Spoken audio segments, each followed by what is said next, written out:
Hey guys, আসসালামু আলাইকুম। হ্যাঁ, এখানে একটা চমৎকার বিষয় আপনাদের দেখাবো। এখানে আমরা একটা ট্রেড নিলাম হচ্ছে ডাউনের জন্য এখান থেকে। ওকে, আচ্ছা আমাদের ট্রেড কি পড়ে নাই নাকি? ওকে গাইস, আমাদের ট্রেড পড়ছে। তো আমরা একটা এখান থেকে আরেকটা ট্রেড হচ্ছে আপের জন্য।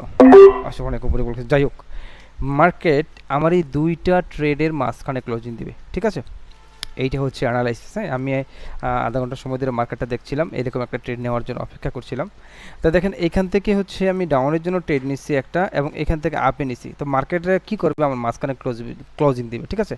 এটা হচ্ছে মজার বিষয়। কেন মজার বিষয়? বা এইটা অ্যানালাইসিস। হ্যাঁ, আধা ঘন্টা অ্যানালাইসিস করে এই ট্রেডটা প্লেস করছি যে 110% এটাই ঘটবে মার্কেট, আপনারা দেখেন, ঠিক আছে? তো দুইটা ক্যান্ডেলের মাঝখানে এসে হচ্ছে ক্লোজিং দিবে। দেখেন একদম চমৎকারভাবে একদম মাঝখানে ক্লোজিং দিয়েছে ভাই। এইটা হচ্ছে অ্যাকুরেসি, এইটা হচ্ছে অ্যানালাইসিস। এইটা যদি শিখতে চান ভাই, আমাদের কোর্সে আসেন, একদম হাতে ধরে A to Z সব কিছু শিখাই দেবো।